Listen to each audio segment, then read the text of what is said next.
Hello YouTube, and welcome to my secretly meta video series for Guild Wars 2. And I'll be starting off with my favorite class, which is the Necromancer. There's been a lot of updates recently changing the entire trait system since I last did YouTube videos. And I'll be here showing you the build I use for PvP. I am making this series because um, basically, I have found that Meta Battles is a website that posts the best builds on Guild Wars 2, quote unquote the best, and I find that making builds that aren't the meta, that are made to fight the meta, is actually a lot more effective, because so many people just look for what's the best build out there, and they're just going to use the meta. And so if you know what to expect from them, then you know what to make your build to fight against.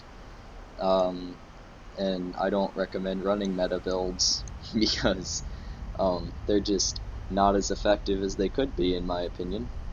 And alright, so let's get started. So first thing you should know about this build is that it is a Celestial Reaper Minion Master build with some shouts incorporated. So as always, I like to start with trait lines. So since it's Minion Master, it's obviously Death Magic, Blood Magic, and then it's Reaper. Uh, Basically, Reaper is just super overpowered, just like every other specialization in the game. So if you have the specializations, then definitely run them, because they are just the best to run no matter which class it is. Always run the specializations somewhere into it. So Death Magic's pretty straightforward, just top, top, top. I'll just give a brief explanation because it's still the same form of Minion Master that's been running in the past that I've been doing, especially. So toughness while in Death Shroud, so more survivability in Death Shroud, more toughness for each minion you have out, and minions have 50% more health, so you're stronger for the more minions you have, and with this shout makes you a lot more sturdy than past Minion Master builds. This one is just you gain more life force from deaths. This one's minions deal more damage and pull conditions, and now minions actually will put those conditions that they pull from you back on the enemy. Perfect for fighting burn guardians and other things like Condi Mesmers and Condi Necros and whatever else that you run into that's running Condi. And it's still an interval of 10 seconds, but now at this build you can summon a lot more minions with the shout, so this trait is very helpful for Condi cleanse. Here it's when you leave Shroud, you and your minions gain protection for 3 seconds, more survivability for not just yourself but for minions as well. And obviously you gotta take this one because minions explode in poison. This is the main reason why I'm running Celestial nowadays, because with Reaper, you have options to use a Greatsword, which is power based, but I use Staff for control amongst other things that Staff gives. So the poison's going to do more damage now. It also triggers on yourself when you're downed, so also helpful when people come to stomp you, they're going to take a bunch of poison damage. And this summons your Jagged Horrors whenever something dies. Always helpful, because the more minions you have, the more siphoning you have, the more toughness you have, the more damage you inflict, etc. So, gotta have these 3 traits. Blood Magic, bottom, bottom, bottom. It's pretty simple for minions. Leave a mark of blood when you dodge, gives that regen, that bleeding, and just damage overall. This is gonna help heal, especially from your minions as well.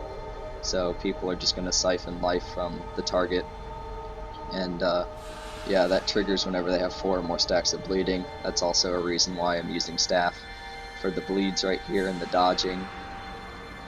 So yeah, and here's siphon health. Whenever you hit a foe and minions siphon health and transfer it to you, that's a main big part of your survivability, which is also why I run Celestial, to gain extra healing power, so that my minions will actually heal me for a little bit more. And here it is, you and your nearby allies siphon health from your attacks.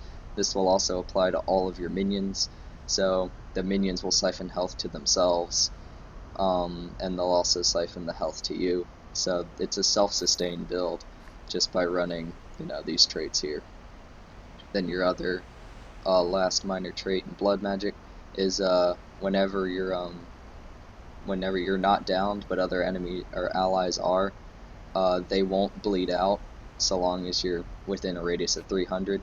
So this is really good in team fights, because if somebody goes downed, people can't just leave them to die as long as you're nearby, because they won't be steadily losing health. Their health will remain stagnant unless they're attacked or stomped, of course. So yeah, it's plus the less health they have, the more healing and the faster you revive them. So this is really, really helpful. And right here you have to have transfusion.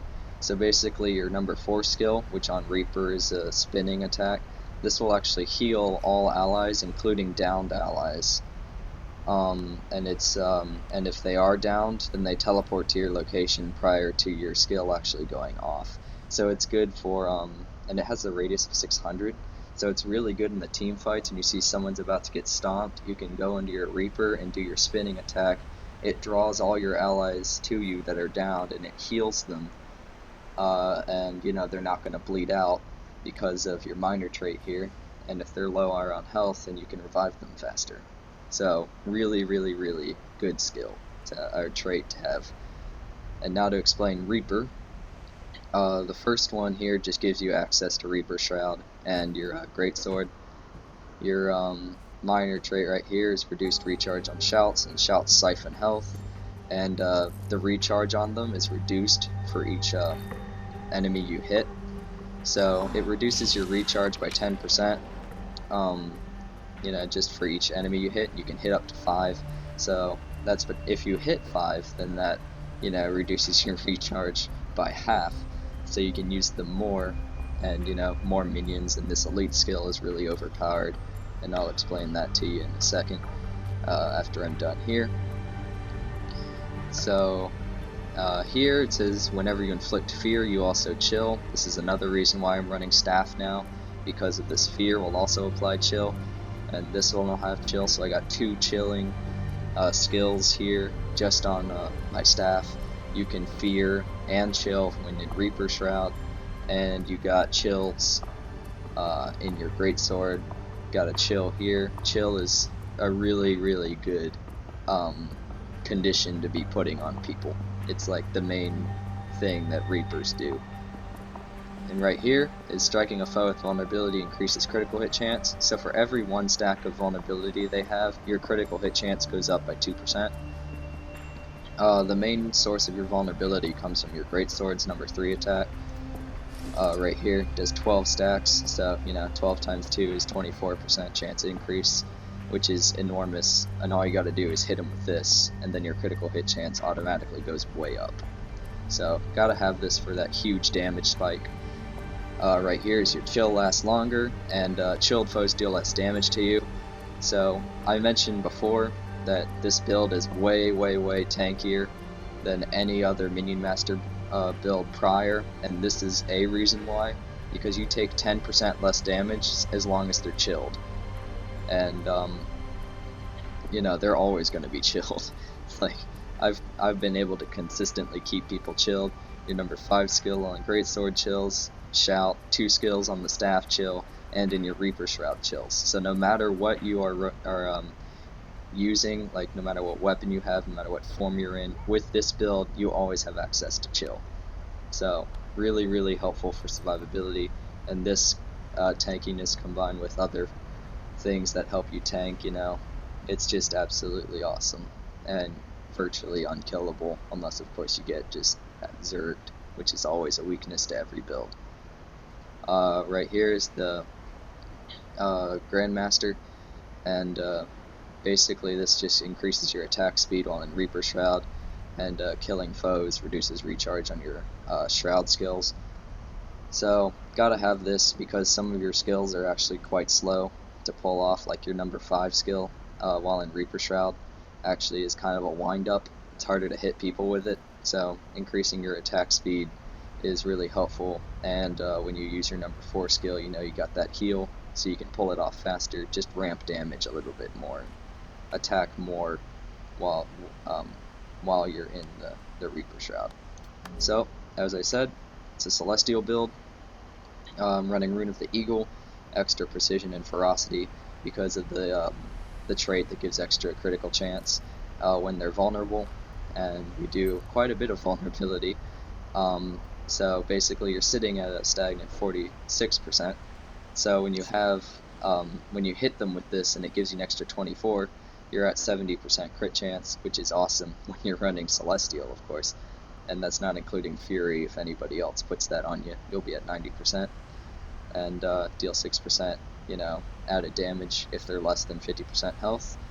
So just more damage when you're trying to kill people. Running Greatsword and Staff, running Battle and Accuracy on both. Battle just to might stack a little bit, just a little bit, not a lot. You could replace this with like Sigil of Strength if you want to run it for more critical based. But I found that it's about the same and it's not as needed. So I prefer just to get the 2 stacks whenever I swap. And here I use Sigil of Accuracy just to increase my critical chance just a little bit more. I mean, you could forego this for other things, like Sigil of Fire, just to deal added burst damage on crits, because as long as you hit them with this, your critical hit chance will be high enough that you'll be criticaling most of your attacks. So that's basically all there is to it. The way you run the build is just at the start, summon these 3 minions. When you're in combat, you obviously want to wait till there's a sufficient amount of people to use Rise. The shout is unblockable, so you're going to summon minions regardless, and when these are out, you take 50% reduced damage. So this is an enormous tanking skill right here. So summon all of these, use Rise when there's enough people within your radius of 600, activate your Bone Fiend and Shadow Fiend abilities, use your shout only when you have to, when you have a bunch of people around you. This is a siphon as well, so the more people you have around you, the better. This one is a massive stun, and the chill duration on this is absolutely enormous. The damage on it is amazing, and it also applies stability, and as you know, Necros have a problem with stability, so this skill is a must-have to use, and I use it over Lich because of the duration on this, and just this one applies just way more benefits than Lich can. Even the burst from Lich is unnecessary when you run this skill, along with all the traits and stuff that I've showed you. You should already be fairly familiar with Greatsword, but you want to plop this down on downed people because it consistently blinds. So good for pulling off stomps. You could also go in Reaper Shroud and hit your number 3, which gives you pulsing stability. Also helps for stomps, or if you use this prior, you'll have 10 seconds of stability, so lots of options for stomp. Or you just put this down, then use your 5 skill to pull everyone near you, that's in front of you at least, chills them, puts them in a blind field, and this is a combo field dark, so when you use Gravedigger, you're using a finisher whirl, and it's going to apply bonus damage for the combo finisher, and then you hit him with Death Spiral to put vulnerability to help you deal more damage, and your third attack on the Greatsword will also chill and deal massive damage just from auto attack, as you can see here. And for ranged fighting, you swap to Staff. Use your number 4 Putrid Mark sparingly because it's a Condi removal, but it is also a blast finisher. So if there's combo fields down and you want to take advantage of that, go ahead and use it. Don't wait too long to get a bunch of Condi off, because your minions can only take off so much. So if you're just being absolutely overwhelmed by a Guardian or a Condi Ranger or something strange, you just use this and get it all off. Use Reaper's Mark only as an interrupt. Use it as a chill on foes, like if you see a Ranger using Rapid Fire, just use it as an interrupt, or if somebody's going for a stomp, just interrupt. Use Chillblains whenever it comes up. It applies a poison field, and the poison damage on this is really, really good. The poison and the chill, you gotta use this whenever it comes up. Same for Mark of Blood, because when you get that 4 stacks of bleeding, your trait will activate to put the Signet of Vampirism on them. and your auto attack is just a life force gain. And so last tip I'll give is when your Reaper Shroud is full, I recommend going into it immediately. Use your 5 skill to put down the chill field, and then use your whirl in it to throw out chilling bolts, which will chill the enemies, keep them close by. Use your number 2 skill to close gaps, which is a spinning attack. And that's basically all there is to it. And so that's the build, and that's everything. So if you got comments, or you put them below, questions, comments, put them below. Be sure to like and subscribe, and I'll be posting more videos about other classes that I've been messing around with, and I think the builds work extremely well. And I'll be posting some combat videos later in the series to show how they work in the ranked PvP League series. So thank you guys for watching, and have a good day. Thanks.